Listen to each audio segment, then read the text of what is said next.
Welcome to Sinister States. I never believed in monsters. Not the kind that hide under your bed, not the ones that lurk in the shadows, and certainly not the ones that crawl out of your nightmares. I was a rational person, or at least I thought I was. I trusted science, logic, and the comfort of explanations. But all of that changed the night I first experienced sleep paralysis. What I saw that night, and in the nights that followed, shook the foundation of everything I thought I knew about the world and about myself. It started on a Tuesday, which is the most ordinary day of the week. I remember because I just finished a 12-hour shift at the hospital, my scrubs still smelling faintly of antiseptic and coffee. I was exhausted, the kind of tired that seeps into your bones and makes your eyelids heavy even as you brush your teeth. I barely remember crawling into bed, only that the sheets were cool and the city outside my window was humming with distant traffic. I closed my eyes, expecting nothing more than a few hours of dreamless sleep. But that night, sleep didn't come easily. I tossed and turned, my mind replaying the day's events on a loop. The beeping of monitors, the hurried footsteps in the hallway, the quiet sobs of a family in the waiting room. I tried to push it all away, to let the darkness swallow me whole, but my thoughts clung to me like static. Eventually, I drifted off, but it wasn't the peaceful surrender I'd hoped for. It was more like falling, sudden, jarring, and out of control. I woke up, or at least I thought I did. My eyes snapped open, and I was staring at the ceiling of my bedroom. The streetlight outside cast a pale orange glow through the blinds, striping the walls with shadows. I tried to sit up, but my body wouldn't move. Not an inch. My arms, my legs, even my fingers were frozen in place.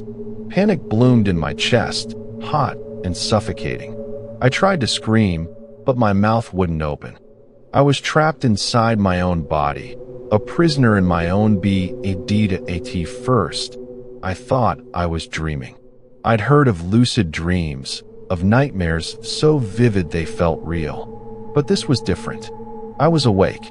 I could see the room, hear the faint hum of the refrigerator in the kitchen, feel the weight of the blanket on my chest. But I couldn't move. I couldn't even blink. That's when I saw it. In the corner of the room, where the shadows pooled the deepest, something was moving. At first, it was just a shape, a darkness within the darkness, shifting and writhing like smoke. But as my eyes adjusted, the shape began to solidify. It was tall, impossibly tall, with limbs that seemed to stretch and bend in ways that defied anatomy. Its head was little more than a blur, a suggestion of features that my mind refused to fully comprehend. But I could feel its gaze, heavy and cold, pressing down on me like a physical weight. I wanted to look away, to close my eyes and will it out of existence, but I couldn't. I was forced to watch as it crept closer, its movements slow and deliberate. It didn't walk so much as glide, its feet never quite touching the floor. The air in the room grew colder with every inch it gained, and I could see my breath fogging in the air, even though it was the middle of summer. The thing stopped at the foot of my bed. For a moment, it just stood there, looming over me, its head cocked to one side as if studying me. I could feel its curiosity, its hunger. It leaned in, its face inches from mine, and I saw, just for a second, eyes. Not human eyes, but something ancient and endless, swirling with darkness. I tried to scream again, to thrash or run or even just close my eyes, but my body betrayed me. I was helpless. Then, as suddenly as it had appeared, the thing vanished. The room warmed, the shadows receded, and I could move again. I shot upright, gasping for air, my heart pounding so hard I thought it might burst. I looked around, half expecting to see the thing still lurking in the corner, but there was nothing. Just my empty room, bathed in the soft glow of the streetlight. I didn't sleep for the rest of the night. I sat on the edge of my bed, knees pulled to my chest, staring at the corner where the thing had stood. Every time I closed my eyes, I saw those swirling, endless eyes staring back at me. When the sun finally rose, I stumbled into the kitchen and made coffee with shaking hands. I told myself it was just a nightmare, a trick of the mind brought on by exhaustion and stress. But deep down, I knew better. The next day at work, I tried to act normal. I laughed at my coworkers' jokes, made small talk with patients, and pretended that everything was fine. But I couldn't shake the feeling that something had changed. The world felt thinner, more fragile, as if the thing I'd seen had left a crack in the fabric of reality. I caught myself glancing over my shoulder, jumping at every shadow, every unexpected sound. That night, I was afraid to go to bed. I stayed up late, watching mindless TV shows and scrolling through my phone, anything to keep my mind occupied. But eventually, exhaustion won out. I crawled into bed, pulling the covers up to my chin, and stared at the ceiling until my eyes grew heavy. This time, sleep came quickly. Too quickly. One moment I was staring at the ceiling, the next I was back in that strange, in-between state. My eyes were open, but my body was paralyzed. The panic returned, sharper and more immediate than before. I tried to scream, to move, to do anything, but I was trapped. The thing was back. It stood in the doorway this time, its body half hidden by the frame. It was closer than before, and I could see more details, long, spindly fingers that scraped against the wood, a mouth that stretched too wide, filled with teeth that seemed to shimmer in the darkness. It didn't move for a long time. It just watched me, its head tilting back and forth in a slow, unnatural rhythm. I could feel it probing my mind, searching for something. Memories, fears, secrets I'd buried deep. It felt like icy fingers digging through my thoughts, pulling them out one by one and examining them with cold detachment. I wanted to fight back, to push it out, but I was powerless. Then it spoke, not with words, but with thoughts. Its voice echoed inside my head, a chorus of whispers that overlapped and tangled until I could barely understand them. But one message was clear: you cannot hide. The thing drifted closer, its body stretching and contorting as it moved. I could feel its breath on my face, cold and damp, smelling of earth and decay. It reached out, one long finger tracing a line down my cheek. The touch burned, leaving a trail of ice in its wake. I don't know how long it lasted. Seconds, minutes, hours, it all blurred together. When I finally broke free, I shot out of bed, drenched in sweat, my heart racing. I checked my face in the mirror, half expecting to see a mark where it had touched me, but there was nothing. Just my own terrified reflection, eyes wide and haunted. I started researching sleep paralysis that morning. I read everything I could find: medical journals, online forums, personal accounts. The explanations were always the same. Sleep paralysis is a phenomenon that occurs when your mind wakes up before your body does. You're conscious, but your muscles are still locked in the paralysis of REM sleep. Hallucinations are common, often taking the form of shadowy figures or terrifying creatures. It's all in your head, they said. Harmless, if unsettling. But what I experienced didn't feel harmless. It felt real. Too real that I found stories from people all over the world describing the same thing: a shadowy figure, a sense of evil, a feeling of being watched. Some called it the old hag, others the shadow man. The details varied, but the fear was always the same. I wasn't alone. That should have been comforting, but it only made things worse. If so many people had seen the same thing, maybe it wasn't just a trick of the mind. Maybe there was something out there, lurking in the spaces between sleep and wakefulness, waiting for us to let our guard down. The episodes continued, night after night. Sometimes the thing would stand in the corner, watching me with those endless eyes. Other times it would sit on my chest, its weight crushing the air from my lungs. I tried everything: sleeping with the lights on, playing music, even moving my bed to a different part of the room. Nothing worked. The thing always found me. I stopped sleeping. I started drinking coffee by the pot, staying up for days at a time. My hands shook, my thoughts grew fuzzy, and I started seeing things even when I was awake, shadows flickering at the edge of my vision, whispers in the silence. My friends noticed the change. They asked if I was okay, if I needed help. I lied, told them I was just tired, that work was stressful. I couldn't tell them the truth. Who would believe me? One night, after 3 days without sleep, I collapsed on the couch, too exhausted to fight anymore. I drifted off almost immediately, and the paralysis hit me harder than ever before. This time, the thing was waiting for me. It didn't bother with the shadows or the doorway. It was right there, inches from my face, its eyes boring into mine. "You cannot run," it whispered, its voice 1,000 echoes in my mind. "You belong to me now." I felt myself slipping, falling into a darkness deeper than sleep. I saw flashes of memories, childhood fears, old regrets, moments of shame and pain. The thing fed on them, growing stronger with every secret it uncovered. I tried to fight, to hold on to something real, but it was like drowning in tar. Then, just as I was about to give in, I remembered something. A story my grandmother used to tell me when I was a child, about a spirit that haunted the dreams of those who refused to face their fears. She said the only way to banish it was to confront it, to look it in the eyes and refuse to be afraid. With the last ounce of strength I had, I forced myself to meet the thing's gaze. I stared into those swirling, endless eyes and screamed, not with my mouth, but with my mind. I screamed every fear, every pain, every regret I'd ever carried. I let it all out, raw and unfiltered. The thing recoiled, its form flickering and distorting. For the first time, I saw fear in its eyes. It shrank back, retreating into the shadows, until it was nothing more than a wisp of smoke.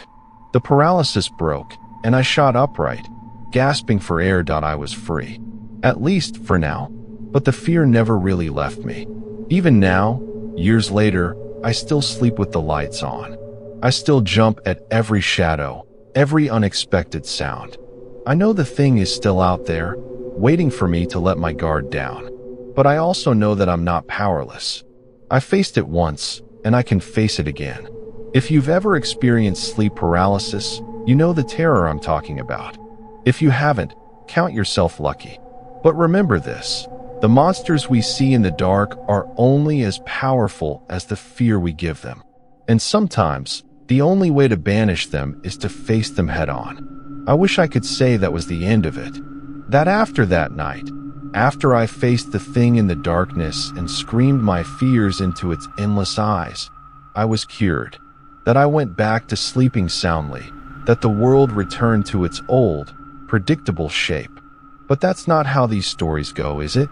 The truth is, sleep paralysis is a door. Once it opens, it never really closes again.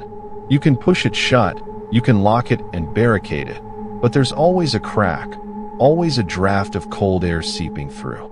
And sometimes, when you least expect it, the door swings wide open. The days after my confrontation with the thing were a blur. I moved through the world like a ghost, half awake, half dreaming. I went to work, I smiled at my friends, I answered emails and paid bills, but it all felt distant, like I was watching someone else live my life. I started to wonder if I was losing my mind. Maybe I was. Maybe that's what sleep paralysis really is, a slow unraveling, a fraying of the threads that hold you together. But then, something changed. I started to notice patterns. The episodes didn't happen at random. They followed a rhythm, a cycle. They always came when I was at my lowest, when I was stressed, exhausted, or overwhelmed. It was as if the thing was drawn to my weakness, feeding on my fear and anxiety. The more I tried to ignore it, the stronger it became. I began to keep a journal, writing down every detail I could remember from each episode. The time, the place, the the sensations, the things I saw and heard. At first, it was just a way to make sense of the chaos, to impose some kind of order on the madness. But as the pages filled, I started to see connections. The thing wasn't just a figment of my imagination. It was a pattern, a presence, something that existed outside of me but was intimately connected to my mind. One night, after a particularly bad episode, I decided to do something I'd never done before. I reached out for help. Not to a doctor or a therapist. I'd already tried that, and their answers were always the same: stress, anxiety, sleep deprivation. No, I reached out to the people who understood, the ones who had seen the same thing I had. I posted on an online forum for sleep paralysis sufferers, sharing my story in as much detail as I could manage. The responses poured in. Some were sympathetic, others skeptical, but a few stood out. People from all over the world, describing the same thing: a shadowy figure, a sense of evil, a feeling of being watched. Some called it the night hag, others the hat man, others still the visitor. The names were different, but the fear was the same. One message in particular caught my eye. It was from a woman named Maria, who lived halfway across the world. She wrote, "I've seen him too. He comes when you're weakest, when you're most afraid. But he's not just a dream. He's something older, something that's always been here. My grandmother used to say he was a collector, gathering the fears of the living to feed on in the dark. The only way to stop him is to face him, to refuse to give him what he wants. But be careful. He's patient. He'll wait as long as it takes."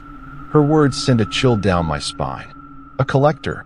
That's what it felt like the thing was harvesting my fear, storing it up for some purpose I couldn't understand.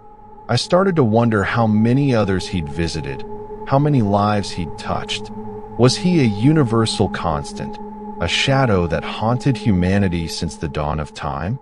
Or was he something more personal, a manifestation of my own deepest fears? I became obsessed with finding answers. I read everything I could find: ancient myths, folklore, scientific studies. I learned that sleep paralysis has been documented for centuries in every culture on Earth.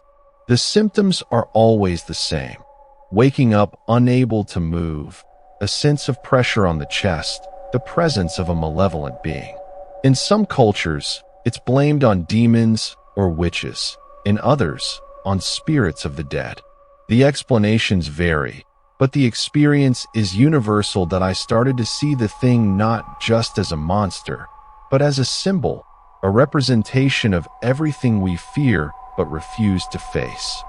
The darkness in the corner of the room, the secrets we keep hidden even from ourselves. Maybe that's why he comes when we're weakest, because that's when our defenses are down, when the walls we build around our fears start to crumble. But knowing that didn't make it any easier to sleep. The episodes continued, each one more intense than the last. Sometimes the thing would whisper to me, its voice a chorus of regrets and failures. Other times it would just watch, its eyes reflecting every mistake I'd ever made. I started to dread going to bed, to fear the moment when the lights went out and the world grew quiet. I tried everything: meditation, breathing exercises, even sleeping pills. Nothing worked. One night, after a particularly brutal shift at the hospital, I came home to find my apartment colder than usual. The air felt heavy, thick with anticipation. I tried to ignore it, telling myself it was just my imagination, but the feeling wouldn't go away. I made myself a cup of tea, curled up on the couch, and tried to read, but the words blurred on the page. Eventually, I gave up and went to bed, pulling the covers up to my chin. I woke up in the middle of the night, paralyzed. The thing was there, closer than ever. This time, it wasn't alone.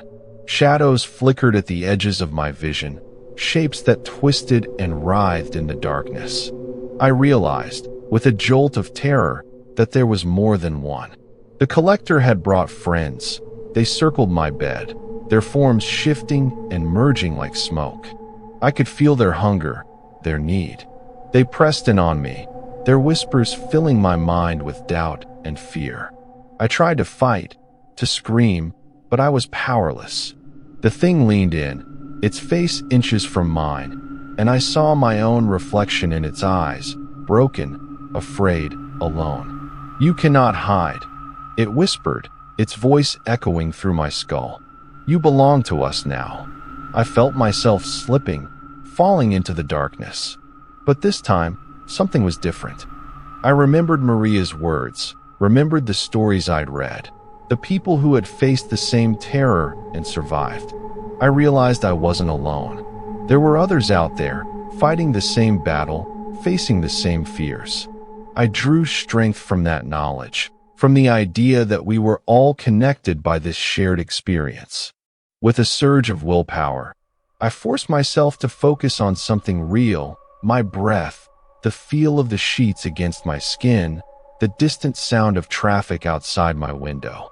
I reminded myself that I was awake, that the thing couldn't hurt me unless I let it. I stared into its eyes, refusing to look away, refusing to give it what it wanted. The thing recoiled, its form flickering and distorting. The shadows shrank back, retreating into the corners of the room. The paralysis broke, and I shot upright, gasping for air. The room was empty, the air warm and still. I sat there for a long time, heart pounding, trying to make sense of what had happened. I realized that the thing wasn't just a monster, it was a test, a challenge, a mirror held up to my deepest fears. And the only way to pass was to face it, to refuse to let it define me. In the days that followed, I started to take control of my life again. I reached out to friends, told them the truth about what I was going through. I started therapy, not just for the sleep paralysis, but for the anxiety and depression that had been building for years. I learned to set boundaries, to take care of myself, to ask for help when I needed it. The episodes didn't stop, but they became less frequent, less intense. The thing still visited me from time to time, but I was no longer afraid. I knew it couldn't hurt me unless I let it. I knew I had the power to fight back, but the story doesn't end there. A few months later, I received a message from Maria. She told me she'd been having dreams, strange, vivid dreams about a place she'd never been, a city that looked like mine. She described my apartment building, my street, even the view from my window. She said she felt a connection, like our experiences were linked in some way. I started to wonder if the thing was more than just a personal demon. Maybe it was something that moved between people, between places, feeding on fear wherever it found it. Maybe our stories were threads in a larger tapestry, woven together by the darkness that lurked at the edges of sleep. I began to reach out to others, to share my story and listen to theirs. I joined support groups, attended conferences, even spoke at a few events. I met people from all walks of life, doctors, teachers, artists, students, all of them haunted by the same shadow, the same collector. We shared our stories, our fears, our triumphs. We learned from each other, drew strength from our shared experience, and slowly, the thing lost its power. I still see it sometimes, in the quiet moments before sleep. I still feel its eyes on me, still hear its whispers in the dark, but I'm no longer afraid. I know it's just a shadow, a reflection of my own fears. I know I have the power to face it, to refuse to let it define me. If you're listening to this, if you've ever experienced sleep paralysis, know that you're not alone. There are others out there, fighting the same battle, facing the same fears. Reach out, share your story, draw strength from the knowledge that we're all in this together. And remember, the monsters we see in the dark are only as powerful as the fear we give them. Face them, and they lose their power. Refuse to let them define you, and you'll find the strength to move forward. But be careful. The door never really closes. The thing is patient. It will wait as long as it takes. I knew I had the power to fight back, but the story doesn't end there. A few months later, I received a message from Maria. She told me she'd been having dreams, strange, vivid dreams about a place she'd never been, a city that looked like mine. She described my apartment building, my street, even the view from my window. She said she felt a connection, like our experiences were linked in some way. I started to wonder if the thing was more than just a personal demon. Maybe it was something that moved between people, between places, feeding on fear wherever it found it. Maybe our stories were threads in a larger tapestry, woven together by the darkness that lurked at the edges of sleep. I began to reach out to others, to share my story and listen to theirs. I joined support groups, attended conferences, even spoke at a few events.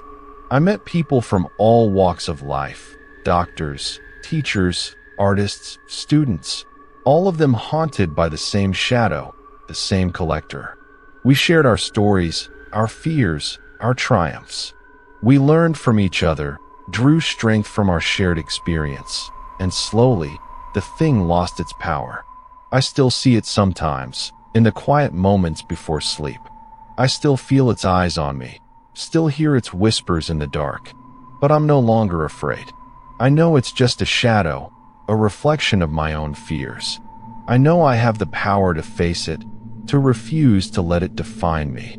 If you're listening to this, if you've ever experienced sleep paralysis, know that you're not alone. There are others out there, fighting the same battle, facing the same fears. Reach out, share your story, draw strength from the knowledge that we're all in this together. And remember, the monsters we see in the dark are only as powerful as the fear we give them. Face them, and they lose their power. Refuse to let them define you, and you'll find the strength to move forward. But be careful. The door never really closes. The thing is patient. It will wait as long as it takes. I wish I could tell you that after all this, I found a way to close the door for good, that I discovered a secret, a ritual, a pill, or a prayer that would keep the thing away forever. But the truth is, sleep paralysis isn't a problem you solve. It's a reality you learn to live with, a shadow that walks beside you, sometimes just out of sight, sometimes close enough to feel its breath on your neck. And yet, in learning to live with it, I found something I never expected, a kind of strength, a community, and a deeper understanding of myself and the world. The more I talked to others, the more I realized how many people carried their own version of the thing. Some saw a woman with tangled hair and hollow eyes, sitting on their chest and stealing their breath. Others saw a man in a wide-brimmed hat, his face always hidden, standing at the foot of the bed. Some heard voices, some felt hands, some saw nothing at all but felt a crushing weight, a presence that defied explanation. The details changed, but the fear was always the same. And so was the isolation. That's the cruelest part of sleep paralysis, the way it makes you feel alone. You wake up in the dark, unable to move, convinced that no one else could possibly understand what you're going through. You tell yourself it's just a nightmare, just stress, just your imagination. But the fear lingers, and the shame grows, and you start to wonder if you're broken in some fundamental way, but you're not. None of us are. The thing wants you to believe you're alone, because that's how it keeps its power. But the moment you reach out, the moment you share your story and hear someone else say, "Me too," the spell is broken. The darkness recedes, just a little, and you realize you're not fighting this battle by yourself. I remember one night, not long after Maria's message, when I found myself awake at 3 a.m., staring at the ceiling, heart pounding. I could feel the thing lurking at the edge of my consciousness, waiting for me to slip into that vulnerable state between sleep and wakefulness. But instead of giving in to the fear, I picked up my phone and opened the forum. I typed out a message, raw and unfiltered, describing exactly what I was feeling in that moment. Within minutes, replies started coming in, words of encouragement, stories of survival, reminders that I wasn't alone. That night, the thing didn't come. Or maybe it did, but it found no purchase, no crack in my armor. I fell asleep with my phone in my hand, comforted by the knowledge that somewhere out there, someone else was awake, fighting the same battle. Over time, I developed rituals to protect myself. Not superstitions, but habits that grounded me in reality. I kept a glass of water by my bed, a reminder that I was awake and alive. I played soft music, the familiar melodies anchoring me to the present. I wrote in my journal every night, emptying my mind of the day's worries so they couldn't follow me into sleep. I learned to recognize the warning signs, the heaviness in my limbs, the buzzing in my ears, the sense of being watched, and to remind myself, over and over, that it was just a trick of the mind. But sometimes, the thing still found a way in point one night. After a particularly stressful week, I woke to find myself paralyzed again. The room was darker than usual, the shadows deeper, the air colder. I could feel the thing standing over me, its presence heavier than ever. But this time, something was different. Instead of fear, I felt anger. I was tired of being afraid, tired of letting this thing control my life, that I focused on my breath, on the feel of the sheets, on the sound of my own heartbeat. I reminded myself that I was safe, that the thing couldn't hurt me unless I let it. I stared into the darkness, refusing to look away, refusing to give it what it wanted. And then, something remarkable happened. The thing began to change. Its form flickered, its edges blurred, and for a moment, I saw not a monster, but a reflection of myself, my fears, my regrets, my pain, all given shape and substance by my own mind. I realized that the thing wasn't just an intruder. It was a part of me, a manifestation of everything I tried to bury and ignore. That realization didn't make the fear disappear, but it made it manageable. I understood, finally, that I didn't have to fight the thing. I just had to acknowledge it, to accept that it was a part of my experience, but not the whole of it. I could live with it. And in doing so, I could reclaim my nights, my sleep, my life. That I started to see sleep paralysis not as a curse, but as a challenge, a test of my resilience, my courage, my willingness to face the darkness within myself. I learned to approach each episode with curiosity instead of terror, to ask myself what the thing was trying to show me. Sometimes the answer was obvious: a stressful day, a painful memory, a fear I hadn't confronted. Other times, it was more mysterious, a puzzle I had to piece together over time. Through it all, I kept reaching out, kept sharing my story, kept listening to others. I became a mentor on the forum, offering advice and support to newcomers. I spoke at conferences, wrote articles, even started a podcast where people could share their experiences without fear of judgment. The community grew, and with it, my sense of purpose. I met people who had suffered in silence for years, convinced they were alone, only to find relief and healing in the simple act of sharing their story. I heard tales of terror and triumph, of nights spent battling shadows and mornings filled with hope. I saw the power of connection, the way it could transform fear into strength, isolation into solidarity. And I learned that the thing, whatever it is, can never truly win as long as we refuse to let it define us. But there's another side to this story, one that's harder to talk about. Because for some people, sleep paralysis isn't just a personal struggle.